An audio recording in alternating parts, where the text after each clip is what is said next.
بسم اللہ الرحمن الرحیم۔ ناظرین، آج کی اس ویڈیو میں ہم آپ کو قرآن و حدیث کی روشنی میں بتائیں گے کہ استغفار کے ورد کی کس قدر تاکید کی گئی ہے اور یہ ایک چھوٹا سا لفظ کس قدر جادو سا اثر رکھتا ہے اور پڑھنے والے کو ایسی ایسی جگہوں سے رزق عطا فرماتا ہے جہاں سے اس کو کبھی گمان نہ ہوا ہو۔ استغفار یا استغفر اللہ یہ اللہ کا بہت ہی محبوب ترین کلمہ ہے جو کہ اللہ تبارک و تعالیٰ کی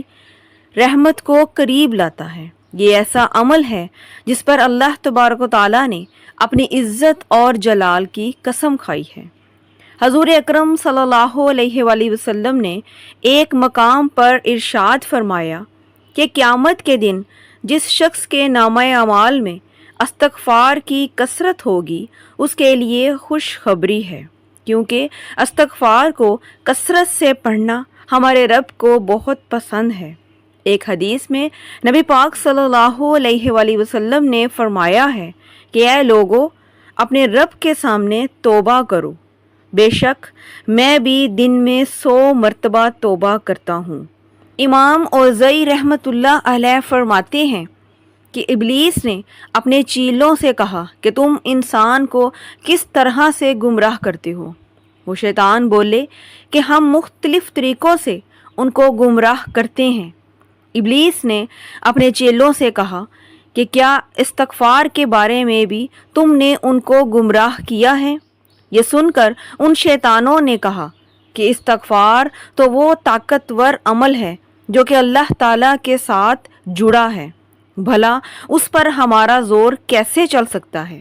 ابلیس نے کہا کہ میں ان انسانوں میں ایک ایسی چیز پھیلاؤں گا جس پر انہیں استغفار کرنے کی نوبت ہی نہیں آئے گی۔ امام صاحب فرماتے ہیں کہ اس بدبخت شیطان نے انسانوں کے درمیان خواہشات اور تمناؤں کو پھیلا دیا، جسے کوئی گناہ نہیں سمجھتا اور اپنے رب سے توبہ بھی نہیں کرتا۔ ہمارے آقا دو جہاں حضرت محمد صلی اللہ علیہ وآلہ وسلم نے فرمایا، بے شک شیطان نے اللہ تعالیٰ سے کہا کہ اے میرے رب، تیری عزت کی قسم، میں تا قیامت تیرے بندوں کو گمراہ کرتا رہوں گا اور جب تک ان کی روحیں ان کے جسموں میں موجود رہیں گی۔ جواب میں اللہ رب العزت نے ارشاد فرمایا، میری عزت کی قسم، میرے جلال کی قسم، میرے بلند مرتبے کی قسم، جب تک میرے بندے مجھ سے مغفرت طلب کرتے رہیں گے میں ان کو معاف کرتا رہوں گا۔ ناظرین، آج کل جو ہم طرح طرح کی مصیبتوں میں گرفتار ہو جاتے ہیں اس کی وجہ یہی ہے کہ ہم اللہ تعالیٰ سے سچے دل سے توبہ نہیں کرتے اور استغفار نہیں کرتے، کیونکہ اگر ہم گناہوں کے بعد سچے دل اور پاک نیت سے اپنے رب سے استغفار کرتے رہیں تو طرح طرح کی پریشانیوں میں مبتلا نہیں ہوتے، کیونکہ قرآن پاک میں ارشاد باری تعالیٰ ہے، اور اللہ تعالیٰ ہرگز نہ عذاب کرتا ان پر جب تک تو رہتا ان میں، اور اللہ ہرگز عذاب نہ کرے گا ان پر جب تک وہ معافی مانگتے رہیں گے۔ حضرت علی رضی اللہ عنہ کا ارشاد پاک ہے کہ عرض کائنات میں 2 امان دیے گئے ہیں، ان 2 امان میں سے ایک کو اٹھا لیا گیا اور وہ ہمارے پیارے آقا حضرت محمد صلی اللہ علیہ وآلہ وسلم کی ذات پاک ہے، اور دوسرا استغفار ہے، اس کو مضبوطی سے تھامے رکھو۔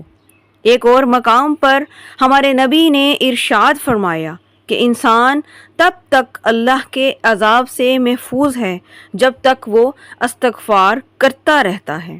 اس لیے ہمیں ہر وقت ہر لمحہ اپنے گناہوں سے توبہ کرنی چاہیے، یعنی استغفار کرتے رہنا چاہیے۔ ناظرین، استغفار ایک بہت بڑی عبادت ہے جس کا شرف اللہ تعالیٰ نے اپنے بندوں کو عطا کیا ہوا ہے۔ اب آپ خود سوچیں کہ ہمارے نبی نے خود اپنے اوپر استغفار کو لازم کر رکھا تھا،